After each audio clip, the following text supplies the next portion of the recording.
Check with them.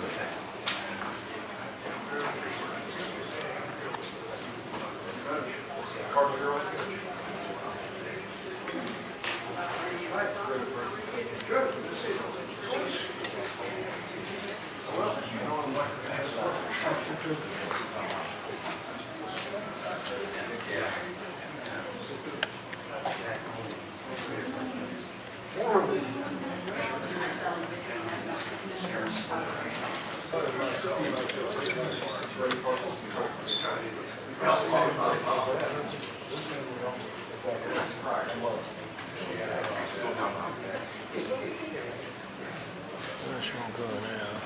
True house.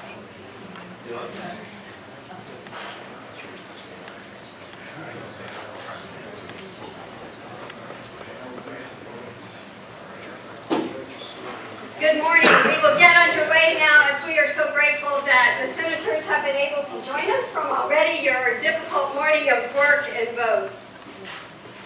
As communities of faith, we are accustomed to a heritage where the drama of people's pain plays out on a precipice. In the Abrahamic traditions, we think of Moses struggling with discrimination before Pharaoh.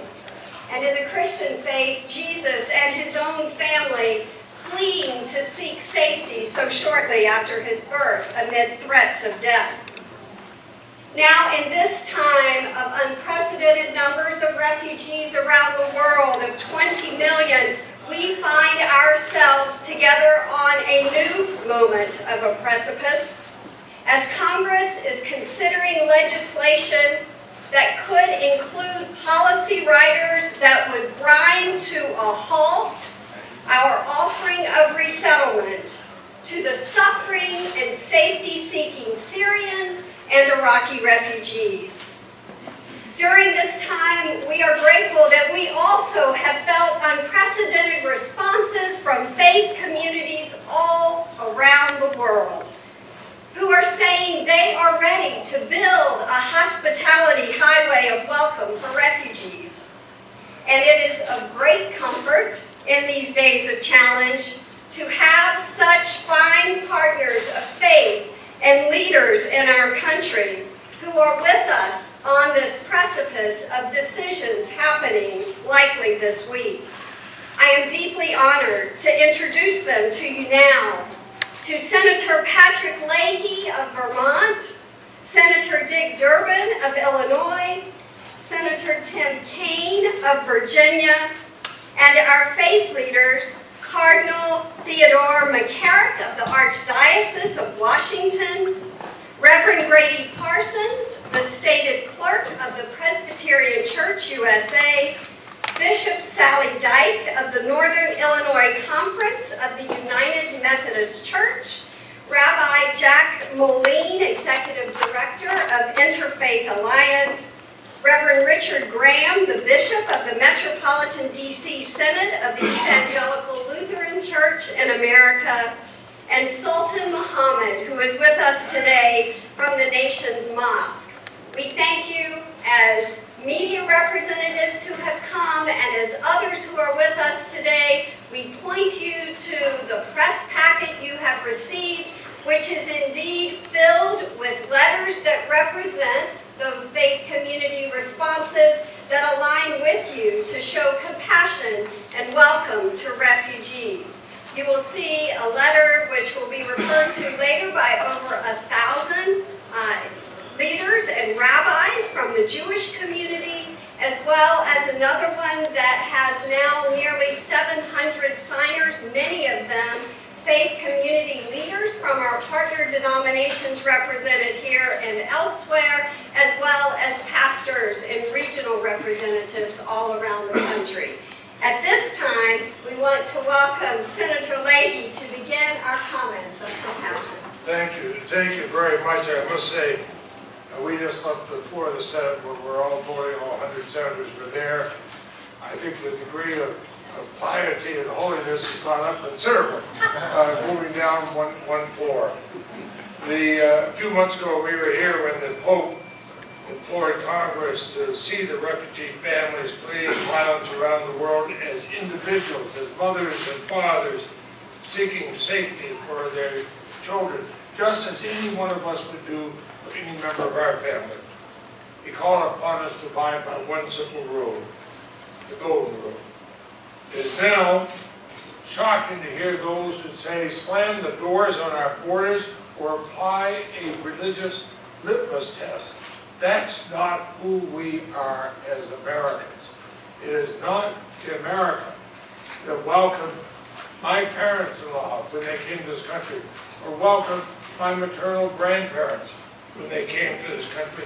It goes against our values. We should know ISIS is our enemy, but the people fleeing ISIS are not our enemies. And I don't accept the solution to the violence in Syria and the humanitarian crisis is to reject those of a particular faith, whatever faith that is, and eliminate protections for the most vulnerable among us.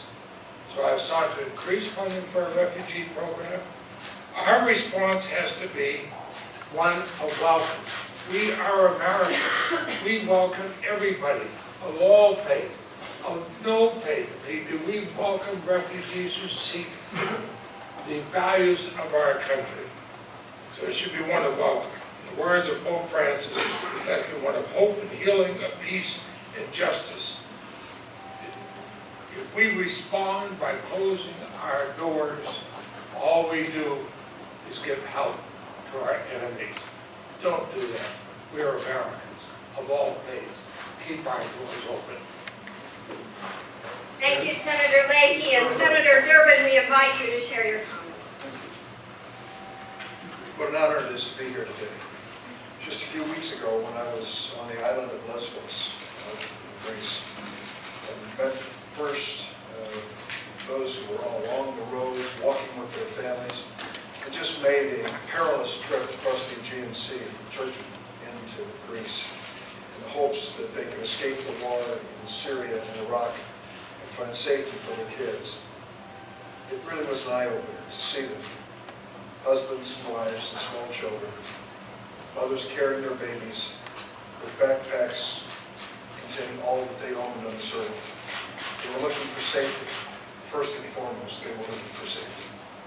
I talked to some of them in the camps and heard their stories, and they were heartbreaking stories of children dying during the course of the war in Syria, of the victims of the barrel bombs, and they were praying for an opportunity to be in a safe place with their kids. Same thing each and every one of us as parents and grandparents pray for every single day. Pope Francis visited us just a few weeks ago. It was an exciting day on Capitol Hill. I've never seen anything quite like it. They closed down the Capitol for a full day so that security would be just right. And we all kind of hoped, just prayed that before he left, we'd get one photograph with this amazing man, this church leader. Politicians do that, you know. We pose for holy pictures. Sadly, many of the people who were posing for holy pictures that day forgot his message when he came to this joint session of Congress. It was a message to remind us that we are a nation of immigrants, as his nation was a nation of immigrants. And part of our responsibility is to welcome the stranger. Many of the same people who posed for those pictures with the Pope were quick to vote just a few weeks ago to shun refugees seeking refuge in the United States. But there's good news. Abraham Lincoln, when he was once accused of changing his mind on a political issue, said, "I'd rather be right some of the time than wrong all the time." And the good news is that many of those who voted just 2 or 3 weeks ago in the House to shun these refugees are now publicly recanting on both sides of the aisle. They've reflected on it, and they realize the reality. The last point I'd like to make is this. There are certain iconic photos in our minds that none of us can ever forget. Who could ever forget those images from Vietnam of the little girl covered in napalm, running, screaming down the road, or the mayor being shot in the head? Those are things that live with you for a lifetime. My iconic image of the war in Syria and the plight of the refugees is that little boy face down in the water of the Aegean Sea, trying to make it to safety. He fell out of the boat. I saw those boats, those risky roads that they cross it, paying 1,000 barrels apiece to make that 8-mile journey. I saw what they used for life preservers for those little babies. Do you know what they use? The water bottles that you give the kids at the swimming pool. That's all they have for the tiniest. And I think of that image every time I think of those who would turn these people away in the name of keeping America safe. We can keep America safe, and we can keep our values safe by receiving and accepting these refugees. Senator Kane, we invite you to share your voice. Political leaders talking about faith and religious leaders talking about policy. Truly, the lion and the lamb shall lie down together. I want to just say a word about two faith principles. That we should treat those in need with compassion, and that we should not be afraid to call out evil when we see it. We should treat those in need with compassion. 4 million Syrian refugees have fled their country. 8 million are displaced. Hundreds of thousands have been killed. This is the worst humanitarian crisis since World War II. The picture here is a common picture. This is a suburb of Damascus that has been blockaded so people couldn't get food. And when the UN was finally able to come in early 2014, that was the crowd waiting to just get a simple meal. These are who these refugees are. Senator Durbin talked about this very tough, but we've got to just be honest about this. This very tough photo of a little 3-year-old boy who's himself and his brother and other members of this refugee tide that's coming out of the region washed ashore by the time in Greece. These are who these refugees are. Right before Thanksgiving, the House passed legislation, and this is what they titled it: the American Security Against Foreign Enemies Act of 2015. Foreign enemies, right? Foreign enemies? Are these foreign enemies, these refugees, these victims? I think of the Gospel of Luke and the Good Samaritan story. The priest and the Levite pass by the person that's beaten up and laying on the side of the road. The Good Samaritan goes and helps. At least the priest and Levite passed by. They didn't go over and kick them. They didn't go over and kick somebody when they were down, and that's what labeling refugees as foreign enemies essentially is. So the first faith principle that we've got to stand up for is the faith principle of extending a hand to those who are in need. There's a second faith principle: calling out evil when we see it. We do have a foreign enemy. Try on for size a group that persecutes religious minorities: Christian, Jewish, Islamic, and others. Try on for size a group that sells women into slavery, that beheads hostages, that commits terrorist activity on planes or in cafes or rock stadiums in Paris. Now that is evil. That is an enemy. But compare this. It only took 2 days for the House to draft and debate and vote on calling refugees enemies. We have been at war for 17 months, and Congress has been unwilling to debate or vote and call ISIL an enemy. These refugees are not our enemies. They're fleeing our enemy. And so far, we've taken the fight to the wrong target. We have branded as enemies those who need our compassion. And we've hidden from being honest about those who our enemies really are. I'm glad to join my colleagues in the Senate and these faith leaders to call on Congress to change their direction and to extend compassion, but also to call out evil where it exists. Thank you. Thank you, Senators, each of you, for the ways that you are daily working to craft compassion through the legislative work that you do. And we are deeply grateful to join with you as faith community leaders. And at this time, especially wish to welcome Cardinal Theodore McCarrick from the Archbishop of Washington, Diocese of Washington, to come and be with us. Thank you very much, Steve. Our brothers and sisters in Muslim tradition often begin by saying, in the name of God, the merciful and compassionate. And all of us here, whatever our faith beliefs are, we all look upon God as merciful and compassionate. And understand that that's a challenge to all of us to try to be merciful and compassionate. and realistic when we face the difficulties of our world. The senators, I think all of us want to thank you for your leadership in this. It is a very, very important work because it's going to either clear or smear the reputation of our nation. And I think for all of us who love our country, we are anxious to make sure that doesn't happen, that we preserve this very important work of being the land of liberty. And if we lose it, we so hard to get it back. So it's in danger now. But my brothers and sisters, religious beauties, I know how we are all together in this very important search for truth and search for goodness, and search for taking care of our neighbors. I know many of you, either personally or by reputation, continue to deal in this area. This is an important moment in the history of our country. We're divided as a nation and as a Congress on how to address serious threats to the homeland by those who seek to harm us and undermine and weaken what we stand for in the world. In times such as these, we must be careful not to let fear cloud our judgment as to the best way forward, and in doing so, sacrifice our values as a nation. The senators have all spoken to that. These values as a nation are very important to us, very important to the religious groups in the United States and to all people in the United States.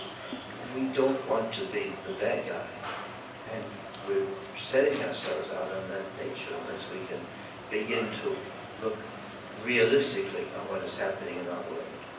Syrian refugees, like other refugees, go through more security screenings and interviews than any other arrivals in the United States. I've spent an awful lot of time in the Middle East and in the Far East, seeing so many groups of people looking for freedom, looking for safety, looking for a chance for their kids to grow into the men and women that we all want them to be. And America is that one great chance. America is that one great opportunity. And they do go through more security screenings issues than any other arrival in the United States. They're mostly, as the senators mentioned, mostly women and children. They're fleeing the same violence we saw in Paris, although more frequently. They know about terrorism only because they've been victims of it. In the end, they only want what Americans want, for them and their children to live in security without fear. Some have suggested that we should only accept Christian refugees from Syria and Iraq. Of course, Christian minorities in the Middle East, including Chaldean Christians, should receive protection, ideally in the region so that they can maintain their historic Christian communities, but also in third countries if necessary. The majority of Syrians fleeing violence and persecution are indeed Muslim. Is it Christian to deny them protection in our country because of their religious beliefs? My predecessors, Archbishop of Washington, the great and holy Cardinal James Hickey, whom many of you remember, summed up this conviction from a Catholic perception. And I guess every archbishop since has used these words, stealing them from him, but it's a tremendous position to hold. We serve others not because they're Catholic, but because we are Catholic. I think the same thing applies to all the other faith communities that are here. We don't look at anyone because they are our own, although we look at them with love, but when they are in trouble, it doesn't matter. They are all our brothers and sisters. Our nation was founded by those who were escaping religious persecution in England. Since our inception as a nation, we've offered refuge to millions of persons from around the world. It's a record of which we should be proud. However, we've made mistakes as well, having incarcerated Japanese during World War II and having horribly turned back that ship with Jewish refugees fleeing Nazi Germany. This is another time where history will judge what we do. In his message to Congress, Pope Francis, the senators all mentioned that. I was very proud that they did. They mentioned that he urged us to find the golden rule, not because it was the right thing to do, but because also it would ensure that others would treat us in the right way. The yardstick, the Holy Father said, the yardstick by which we measure others, sacrificing our moral influence globally, but we're also giving those who want to hurt us more power and influence to do so later. Let us make this a moment in our history when we have learned from our mistakes and from the glorious past in welcoming strangers, especially those who were in need. These are the values that have made our nation great. Let us pray to continue to do so. Thank you. Thank you for your wisdom, Cardinal McCarrick. And we welcome next the Reverend Dr. Brady Parsons, stated clerk of the Presbyterian Church USA. Thank you. Like people around the world, the Presbyterians' hearts were broken and our anxiety was raised and our prayers were raised when we saw the terrorist attacks in Lebanon and Paris and in our own city of San Bernardino. And out of that concern, we think about families who were hurt and people who are living their daily lives trying to recover from those attacks. But we have a choice about how we respond to that. We can respond to that in fear and build legislation on fear, build our own attitudes on fear, and live afraid the rest of our lives. Or we can do what our faith traditions call us to do, that is, we live in hope. And we offer the ministry of hospitality, and we choose to welcome people who are fleeing being persecuted, not blaming them for fleeing, but blaming those who persecute them. This is a very familiar story that's happening all around the world. Families at home, there's a knock on the door, a group of armed men are standing outside with AK-47s and etc. And they tell the mother and father, basically, you're going to have to either surrender your faith or surrender your money. You're also going to have to give your son to us to be part of our army. And by the way, we're going to sell your daughter into the sex trade. Now, they can't go to the authorities for relief because those are the authorities.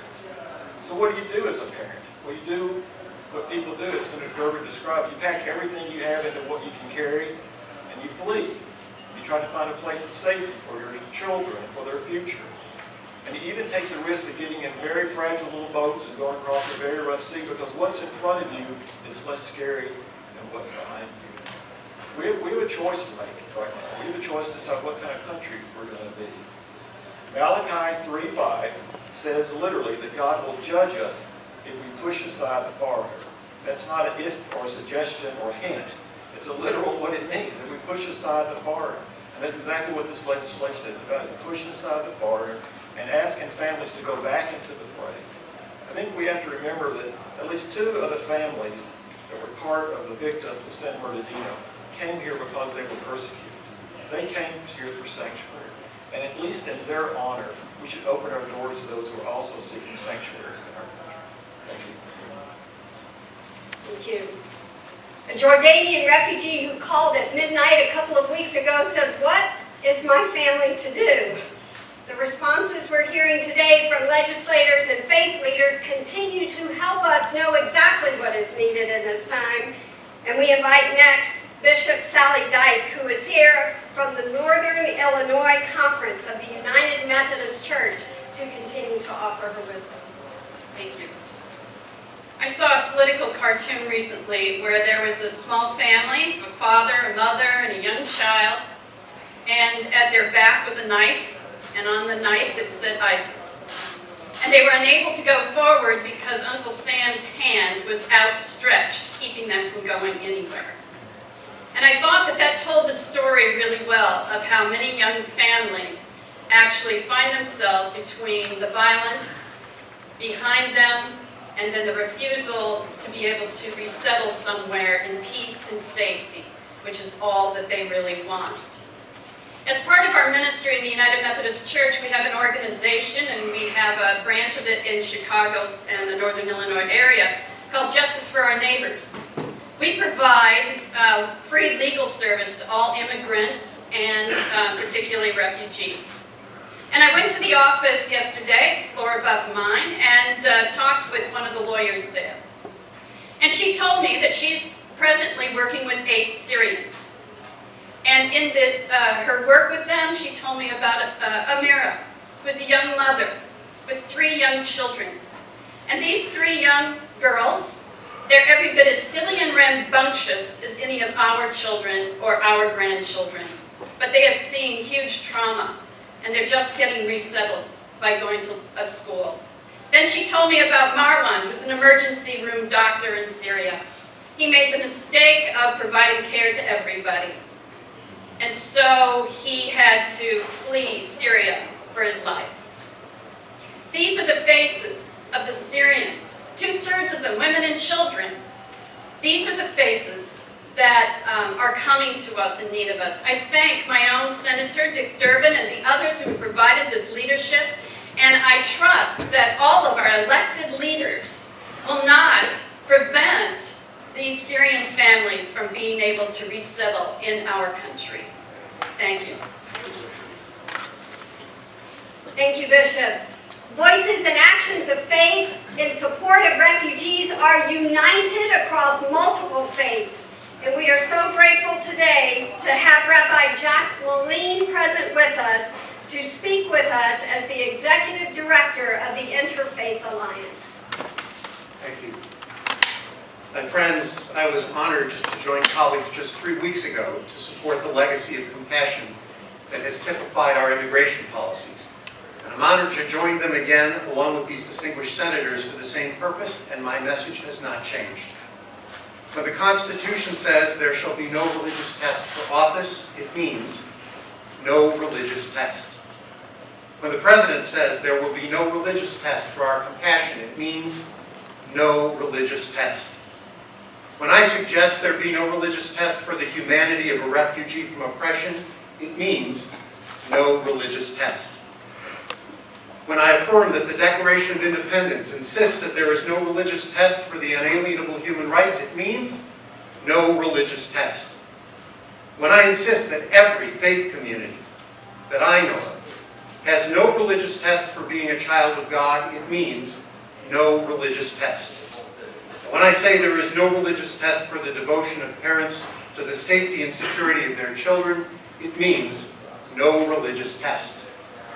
My people found refuge in this country when they were tired, poor, and huddled masses yearning to breathe free. Your people came to these shores last year, last decade, last century. They weren't all wealthy, they weren't all smart, they weren't all skilled, and I'm willing to bet they weren't all nice. But they came here knowing that to hold office, to find compassion, to flee oppression, to enjoy their rights, to affirm their humanity, to protect their children, to ensure the blessings of liberty to themselves and their posterity, there was no religious test. It was President George Washington who said, "Happily the government of the United States gives to bigotry no sanction, to persecution no assistance."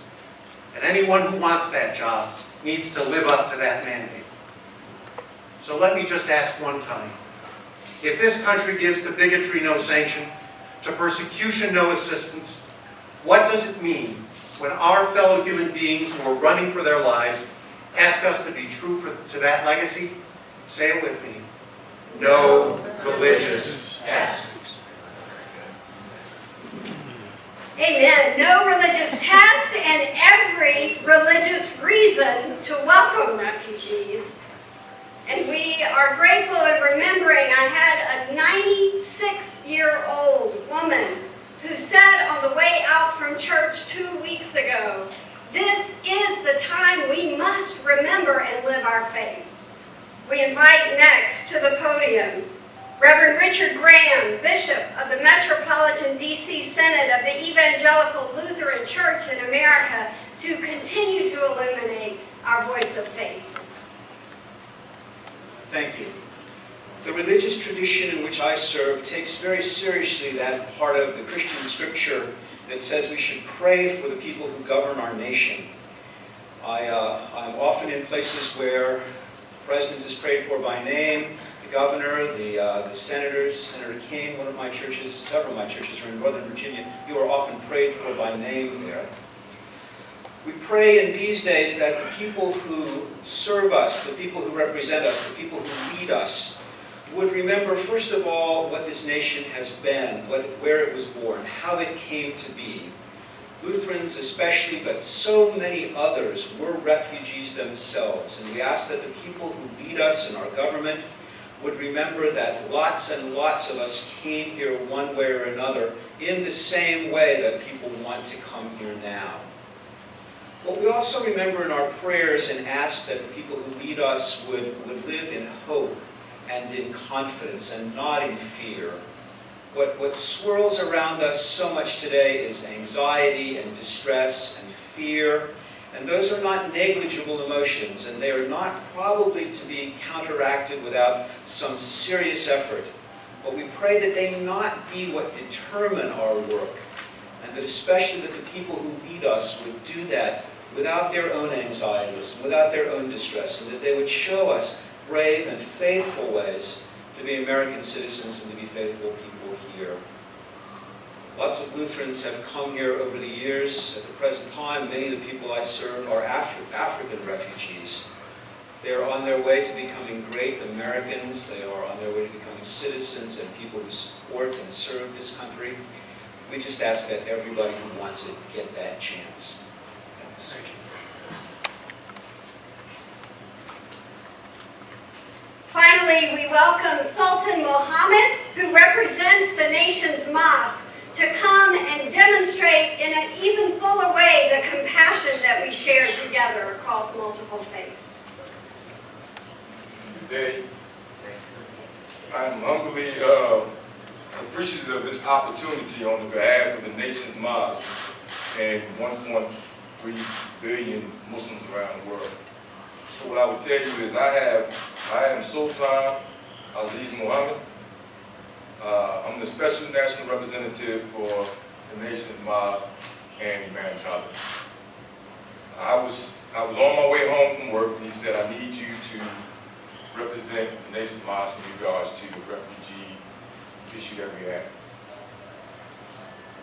Dear members, friends, I would tell you, this is a serious and great matter. But we've been here before as Americans. We've been here before.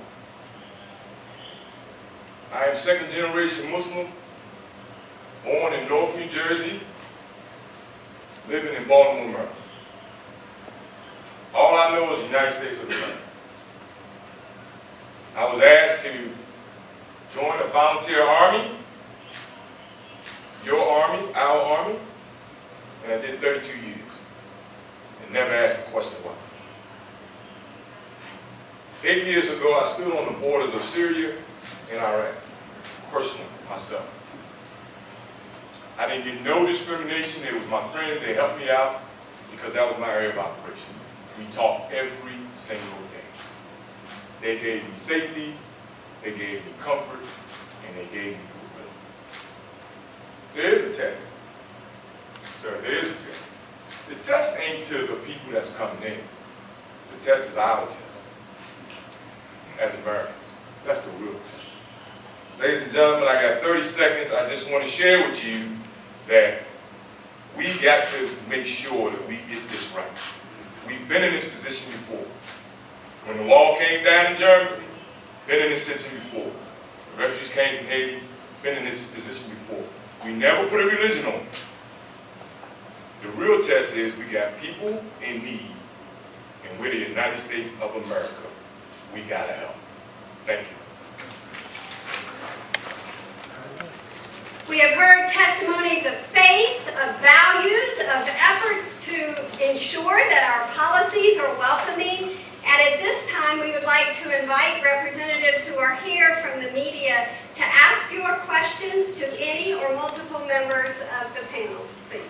Hi, Lake Boswell, CT Local. My question is for any senator who wants to answer it. How united is the Senate Democratic caucus in objecting to any language in the omnibus to restrict refugee resettlement? And an add-on to that, do you think passage by Congress of visa waiver reform legislation will empower moderate Republicans and Democrats to resist calls to block refugee resettlement?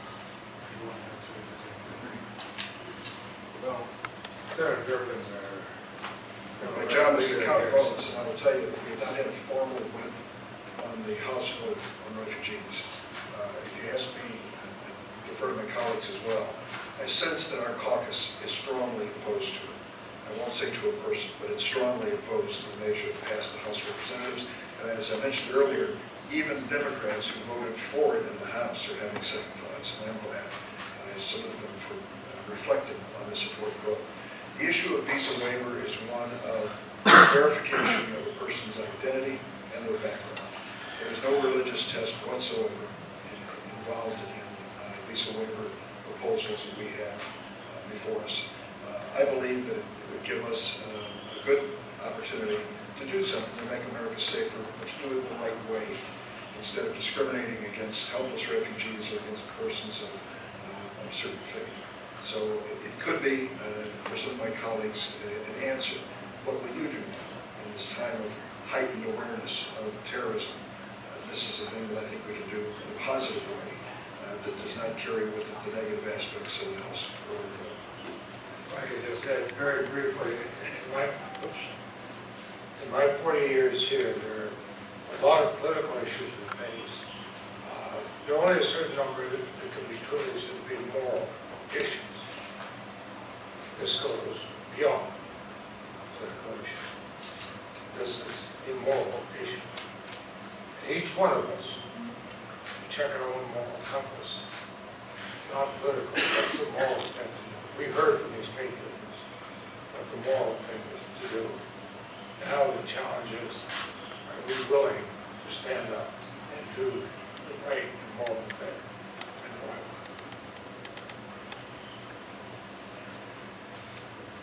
Are there other questions? Yes, please. Yes, Maria Penel from you. I was just wondering if you could share your views on Donald Trump's latest proposal to ban Muslims from the country, but specifically whether or not the INA Act, the immigration law from 1965, would grant him the authority to ban immigrants who are deemed detrimental to U.S. national interests. Is there something in the law already that would allow him to use his executive authority to ban them?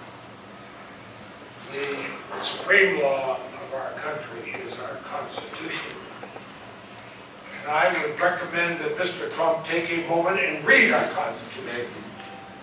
There is no religious test in this country. We do not and cannot pass laws that apply a religious test. We will not, we should not. It would diminish this nation and it would change it forever. He is wrong, categorically wrong.